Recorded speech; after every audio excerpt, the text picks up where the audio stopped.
नमस्कार। एनटिभी बिजलाइन लिएर उपस्थित भएको छु म एलिजा उप्रेती। यो कार्यक्रम हरेक साताको शुक्रबार एनटिभी न्युज च्यानलमा प्रसारण हुँदै आएको छ। कार्यक्रममा हामी विविध आर्थिक गतिविधि प्रस्तुत गर्नेछौँ। अब लागौँ यस साताको आर्थिक गतिविधितर्फ। यो साता बैंकहरूले निक्षेपको ब्याजदर दोहोरो अङ्क बनाएपछि आम सर्वसाधारण लगानीकर्ता, उद्योगी, व्यवसायी र राष्ट्र बैंकलाई समेत तरङ्गित बनायो। सञ्चालनमा रहेका 27 वाणिज्य बैंकमध्ये 17वटाले ब्याजदर बढाएपछि बैंकिङ वृत्तमा बहसको विषय बन्यो। कार्तिक 1 गतेदेखि लागू हुने गरी बैंकहरूले ब्याजदर सार्वजनिक गरे। बैंकहरूले ब्याजदर वृद्धिमा प्रतिस्पर्धा गर्न थालेपछि वाणिज्य बैंकहरूको छाता सङ्गठन नेपाल बैंकर्स सङ्घले 10% माथि नजान बैंकहरूलाई आग्रह समेत गर्यो, तर बैंकहरूले टेरेनन्। अन्ततः राष्ट्र बैंकले बैंक तथा वित्तीय संस्थालाई ब्याजदर नबढाउन र कार्तिक 3 गते भित्रै बढेको ब्याजदर संशोधन गरेर लागू गर्न निर्देशन दिनु पर्यो र बैंकहरू ब्याजदर संशोधन गर्न बाध्य भए। बैंकहरूले कार्तिक 1 गतेबाट लागू गरेको ब्याजदर फिर्ता लिएर नयाँ ब्याजदर कायम गरिसकेका छन्। अस्वाभाविक प्रतिस्पर्धा देखिएकाले ब्याजदरमा अनुशासन कायम गर्न हस्तक्षेप गर्नु परेको राष्ट्र बैंकले जनाएको छ। डिपोजिट एट्र्याक्ट गर्नको लागि डिपोजिटमा इन्ट्रेस्ट हाई अफर गर्नु भएको छ, जसले गर्दाखेरि चाहिँ डिपोजिट उहाँहरूले पाउने र सिडी रेसियो घट्ने उहाँहरूको अनुमान रह्यो। तर राष्ट्र बैंकले वित्तीय स्रोतको रूपमा जुन डी भनिएको छ, सिडी रेसियोको डी, त्यसमा चाहिँ डिपोजिट अनि खेर फरेन बोरोइङ, डिबेन्चर र रिफाइनान्स पर्ने हुन्छ। यसले गर्दाखेरि डिपोजिट मात्रै होइन वित्तीय स्रोत, अन्य स्रोतहरू पनि छन्। अन्य स्रोतहरूतर्फ पनि बैंक वित्तीय संस्थाहरूले ती स्रोतहरू परिचालन गर्न सक्नुपर्छ। डिपोजिटलाई चाहिँ एट्र्याक्ट गर्नलाई बढीभन्दा बढी ब्याजदर अफर गर्ने र एउटा अस्वाभाविक प्रतिस्पर्धा बजारमा देखिएको हुनाले राष्ट्र बैंकले ब्याजदरलाई अलिकति अनुशासनमा कायममा राख्नको लागि चाहिँ केही निर्देशन दिएको छ, जस अन्तर्गत अघिल्लो महिनामा सार्वजनिक गरिएको ब्याजदरमा बढीमा 10%ले मात्रै फ्लक्चुएट हुन सक्ने भनेका छौँ। दोस्रो चाहिँ यो संस्थागत निक्षेप र व्यक्तिगत निक्षेपमा दिइने ब्याजदर 1%ले बढी हुनुपर्छ संस्थागत निक्षेपको भन्दा भनेका छौँ। र यो हालै प्रकाशन गरेको कार्तिक महिनाको लागि प्रकाशन गरेको ब्याजदर अत्यन्त अस्वाभाविक भएको महिनामा सार्वजनिक गरिएको ब्याजदरमा 10%ले ननाग्ने गरी उहाँहरूले ब्याजदर तलमाथि पार्न सक्नुहुन्छ र उहाँहरूले फेरि प्रकाशन गर्नुपर्ने छ भनेका छौँ। अहिले अधिकांश बैंकले मुद्दती निक्षेपमा अधिकतम ब्याजदर 9.36% कायम गरेका छन्। करिब 3 वर्ष अघि पनि बैंकहरूबीच ब्याजदर वृद्धिको प्रतिस्पर्धा भएको थियो। यस्तो प्रतिस्पर्धा रोक्न बैंकहरूले भद्र सहमति गर्नु परेको थियो। राष्ट्र बैंकले अहिले जुनसुकै निक्षेपमा ब्याजदर निर्धारण गर्दा अघिल्लो महिना प्रकाशित ब्याजदरको बढीमा 10%सम्म वृद्धि गर्न पाउने व्यवस्था गरेको छ। यस्तै संस्थागत मुद्दती निक्षेपमा प्रदान गरिने अधिकतम ब्याजदर सर्वसाधारणलाई मुद्दती निक्षेपमा प्रदान गरिने भन्दा कम्तीमा 1%ले कम हुनुपर्नेछ। बैंकहरू निक्षेप तान्नलाई विशेष गरी ब्याजदरको प्रतिस्पर्धामा उत्रन्छन्। अहिले बैंकहरू पनि फेरि ब्याजदरको प्रतिस्पर्धामा उत्रिएका छन्। अब यसले कुन रूप लिएला, यसलाई कसरी लिने? यो चाहिँ अहिलेको हामीले यो अल्पकालीन हामी यो अस्वस्थतामा छौँ। अहिले खास गरी अहिले साउन महिनापछि कर्जाको विस्तार चाहिँ व्यापक भएको छ र स्रोतहरू चाहिँ सीमित चाहिँ मात्रै चाहिँ हामीसँग चाहिँ वृद्धि भएको छ। अब अहिले 3 महिनाकै हिसाब गर्ने भने कर्जा 301 अरब जतिको कर्जा चाहिँ हाम्रो चाहिँ वृद्धि भएको छ भने निक्षेप चाहिँ 70 अरब जति मात्रैको वृद्धि भएको छ। अब यो नै असन्तुलित छ। यो असन्तुलितलाई पछिल्लो समयमा कर्जालाई सम्बोधन गर्नुपर्छ र जहाँबाट पनि बैंकहरूले कुशल व्यवस्थापन गरिकन केन्द्रीय बैंकको सेन्ट्रल ट्रेजरी सिस्टमबाट विभिन्न खालको औजारहरू प्रयोग गरेर अन्तर बैंक साफ्टीहरू लिएर रिपो र एसएलएफ र विभिन्न खालका उपकरणहरू प्रयोग गरेर हामीले त्यसलाई व्यवस्थापन गर्दै आयौँ र पछिल्लो चरणमा आएर के भयो भने अब निक्षेप हामीसँग भएको निक्षेप पनि बाहिर जाने र निक्षेप पनि बढी वृद्धि नभएको कारणले गर्दाखेरिमा यो खाडलको अवस्थामा के हुन्छ भने माग र आपूर्तिको बिचमा तालमेल हामीले सन्तुलित गर्न सकेनौँ भने मूल्यमै गएर ठोकिने हो। र मूल्य अहिलेकोलाई चाहिँ हाम्रो चाहिँ के भने स्रोतको मूल्य स्रोतलाई नै आकर्षित गर्नुपर्ने हुनाले स्रोतमै भनेको निक्षेपमै हामी चाहिँ बढी चाहिँ केन्द्रित भयौँ। मसिनो निक्षेपभन्दा पनि अहिले पछिल्लो चरणमा आएर सबै साथीहरूमा वा चाहिँ ब्याङ्कर साथीहरूमा चाहिँ के एउटा चाहिँ भयो भने हामी कहाँ भएको निक्षेप पनि जाने हो कि सिडी रेसियो पनि टाइट हुने, कर्जा विस्तार पनि गर्न सक्दैन, सन्तुलित पनि गर्न सकिँदैन भन्ने एकातिर त्यो चिन्ता थियो भने अर्कोतिर चाहिँ कर्जाको विस्तार पनि अब सँगसँगै लैजानुपर्छ। किनभने अब पोहोर कोभिडले गर्दाखेरिमा आपूर्ति बढी थियो, निक्षेपहरू स्रोतहरू चाहिँ प्रशस्त थियो, कर्जाको माग थिएन, त्यस कारणले ब्याज दर घट्दै गर्दै तलसम्म आयो। अहिले माग भएपछि फेरि के भयो भने स्रोतमै आधारित भएको हुनाले लागत बढ्ने भयो। लागत बढ्ने हुनाले यसले अन्तर्गत हाम्रो चाहिँ कर्जाको चाहिँ पनि ब्याज दरमा असर गर्छ। केही वर्ष अघि पनि ब्याङ्कहरूले ब्याज दर वृद्धि गर्दा भद्र सहमति गरेका थिए नि। राष्ट्र ब्याङ्कले विगतमा चाहिँ अब 3 महिनाभित्रको प्रावधान पनि राखेको छ। अर्कोतिर चाहिँ थाई नेचरको फिक्स नेचरको लोनहरूलाई ब्याज दर फिक्स गरेको छ, त्यो परिवर्तन हुँदैन। अब जुन कर्जाहरूलाई हामीले चाहिँ रिभल्भिङ वा चाहिँ वर्किङ क्यापिटल वा जुन फ्लोटिङ नेचरबाट हामी काम गर्छौँ त्यसमा चाहिँ त्यो एउटा सहमति भएको हुन्छ कि बढ्यो भने बढेको ब्याज दरमा जाने, घट्यो भने घटेको ब्याज दर। त्यसमा पनि राष्ट्र ब्याङ्कले प्रिमियमहरू तोकेको छ, जरिमाना तोकेको छ। त्यो प्रावधानभित्र बसेर हामी सबैले काम गर्ने हो। त्यस कारणले अहिले निक्षेपको ब्याज दर बढ्ने बित्तिकै भत्त चाहिँ भोलिपल्टै त्यही अनुपातमा कर्जाको ब्याज दर वृद्धि हुने सम्भावना छैन।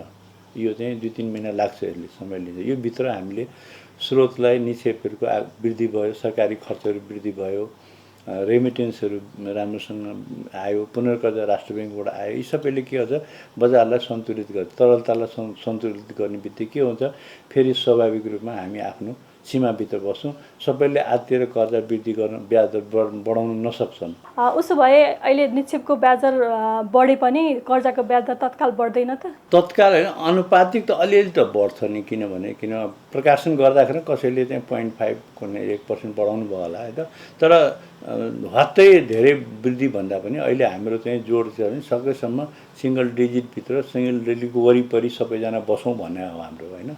त अहिले पनि त हामीले अधिकांश ब्याङ्कहरूले त त्यसले केही कुरालाई पालना गर्नुभयो नि त। सबैले बढाएको भए त के हुन्थ्यो त। हामी केही ब्याङ्कहरूले मात्रै गर्नुभएको छ, उहाँहरूको पनि बाध्यता, उहाँको हामीले बुझ्दैछौँ, उहाँहरूसँग हामी छलफल गर्दैछौँ। त्यो भएपछि उहाँहरू पनि एउटा चाहिँ निश्चित समयमा सायद लाग्छ केही अवस्थाले उहाँहरूले पनि पुनः विचार गर्नु होला। उहाँहरूलाई पनि कुनै अवस्थालाई आफ्नो म यो दृष्टिकोणबाट आएँ, म यसो जान सक्छु भने अब हामी त्यसमा छलफल गरेर उहाँहरू हामी बिचमा सामञ्जस्यता गर्ने, एउटै ब्याज दरको अलिक फरक भए पनि वरिपरिकै ब्याज दरभित्र सबैजना बस्ने त्यो वातावरण हामीले बनाउनुपर्छ।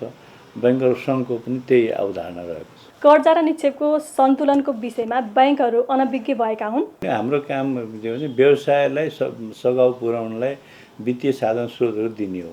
कताबाट ल्याउने, कसरी ल्याउने, महँगोमा ल्याउने, सस्तोमा ल्याउने, त्यो जिम्मेवारी हाम्रो हो।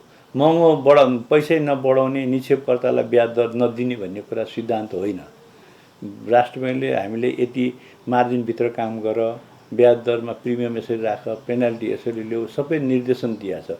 त्यो परिपालनै गर्ने भित्र हामी चाहिँ बस्ने हो। कुरा के हो भने हिजोको दिनमा हामी चाहिँ सरकारी खर्चहरू समयमा हामीले हिजोको दिनमा हाम्रो गरेको पुँजीगत खर्चहरू भएको भए सुरुदेखि हामी साउनदेखि नै अवस्था हामी चाहिँ एउटा चाहिँ टाइट अवस्थामै थियौँ होइन।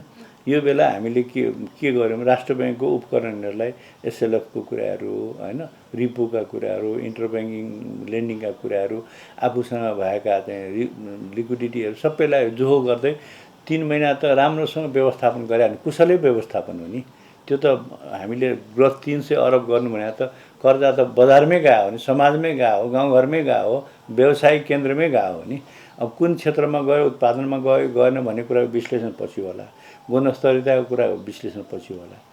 तर हामीले त्यो कुराको व्यवस्थापन, कुशल व्यवस्थापन ब्याङ्करले गरेकै हो नि। माग पाइएन, पैसा पाइएन, कर्जा स्वीकृत गरेको पाएन।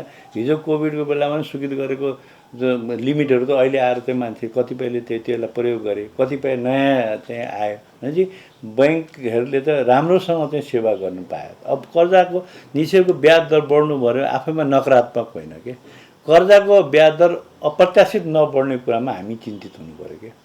जनताले निक्षेपमा ब्याज पाउने, अब हामीले त्यस्तो कुरामा चाहिँ राम्रै पोजिटिभ लिनुपर्छ। तर अब कति स्पिडमा काम गर्ने, प्रोफिटेबिलिटी हामी कति कायम गर्ने, त्यो सबै कुराको चाहिँ विश्लेषण गर्ने, हामी कसरी जाँदा ठिक हुन्छ, भोलि कर्जाको अप्रत्याशित ब्याज दर नबढोस् भन्ने कुरामा हामी सबैजना चिन्तित छौँ। सरोकार निकाय पनि चिन्तित छ, हामी ब्याङ्कर सङ्घका सबै साथीहरू पनि चिन्तित छौँ। यसलाई व्यवस्थापन गरेर यसलाई व्यवस्थापनै गर्नुपर्छ, व्यवस्थापन बाहेक अर्को विकल्प छैन। सहमति छलफल गरेरै अगाडि बढ्नुपर्छ भन्ने दृष्टिकोणमा छौँ। ब्याङ्कहरूमा वर्षेनी देखिरहने समस्या चाहिँ अधिक तरलता वा कम तरलता हो। यो तरलता व्यवस्थापन कसरी गर्ने? हाम्रो मुलुक चाहिँ खास गरी छोटो अवधिको स्रोतहरू, खास निक्षेप पनि लियो भने 1 वर्षको निक्षेप हुन्छ। 1 वर्षले बजार कस्तो अवस्था आयो, माग कस्तो अवस्था आयो, परिस्थिति कस्तो भयो, त्यसैले आधारित हुन्छ हैन। र खास गरी संस्थागत निक्षेपले धेरै प्रभाव पारेको हुन्छ हामीले। संस्थागत निक्षेपको भोल्युमहरू ठुल्ठुलो लेप हुन्छ, अर्बौँ रुपियाँको हुन्छ। अब व्यक्तिगत निक्षेप मसिनो निक्षेप गर्दाखेरिमा त्यो चाहिँ धेरै टाइम लाग्छ अर्बौँ सङ्कलन हुनलाई। त्यस कारणले आकर्षण के हुन्छ भने एक ठाउँबाट अर्बौँ छिटोसँग लिन पायो भने कर्जा विस्तार गर्न सजिलो भयो, कारोबार गर्न सजिलो भयो। त्यस कारणले अब कर्जा हामी कहाँ के छ भने छोटो अवधिको निक्षेपमा बढी निर्भर भएको कारणले पनि यो स्टेबिलिटी नआएको। त्यस कारणले बन्ड, डिभेन्चरहरू यस्ता लङ टर्म चाहिँ रिसोर्सहरूलाई हामीले चाहिँ जानुपर्छ। जस्तो अहिले हामीले भनौँ न, अहिले डिभेन्चरहरू जारी गर्यो होइन, हामीले न्यूनतम गर्नुपर्ने प्रावधान गर्यो। त्यो डिभेन्चरले पनि त हामीलाई सर्टेन 7-8 वर्ष 10 वर्षको पिरियडसम्म त रिसोर्स जेनेरेट गर्न दियो। बन्डलाई पनि त्यसरी गर्यो। त्यस्तै बाह्य स्रोतहरूलाई पनि हामीले बाह्य मुलुकको स्रोतलाई 5 वर्ष 10 वर्ष 30 वर्षको स्रोतहरूलाई ल्याएर विभिन्न सङ्घ संस्था, जाति संस्थाहरूसँग पनि हामीले समन्वय गरेर यदि त्यो स्रोतहरूलाई ल्यायो भने दिगो रूपमा त्यो स्रोतको मूल्य वृद्धि हुँदैन, एउटै मूल्यमा आउँछ नि त। त्यो एउटा पिरियड हुन्छ। त्यस कारणले पोर्टफोलियो म्यानेजमेन्ट गर्नलाई रिसोर्सलाई पनि लोनको पोर्टफोलियो जस्तो रिसोर्सको पोर्टफोलियो पनि लैजानुपर्छ। लङ टर्ममा हामी कस्तो खालमा जाने, कस्तो निक्षेपलाई लैजाने, सर्ट टर्मलाई कस्तो निक्षेपलाई लैजाने, त्यो प्लानमा हामीले काम गऱ्यौँ भने धेरै उतार चढाव हुँदैन। यो सबै कुरा हामी भित्रकै ज्ञानभित्रकै कुरा हो। तर अवस्था जस्तो छ त्यही अनुसारले व्यवस्थापन गर्ने हो। हाम्रो अवस्थै त्यही छ कि हामी छोटो पिरियडको रिसोर्ससँग आधारित बढी भयौँ। त्यस कारणले के हुन्छ भने कहिले बढी हुने बित्तिकै धेरै घट्ने, अनि कम हुने बित्तिकै झट्ट माथि जाने होइन, अनि फेरि छिटो हामी आत्तिने पनि भएको कारणले यो अवस्था आएको। यो सङ्कट नहोस् भनेर विदेशबाट कर्जा ल्याउन सक्ने सुविधा पनि दिएको थियो नि, तर बैङ्कहरूले किन प्रयोग गरेनन्? प्रयोग होइन, त्यति सजिलो कुरा। बाहिरको पैसा त आज कुरा गरे आज आउँदैन। त्यसले 1 वर्ष 2 वर्षको कोर्स लिन्छ।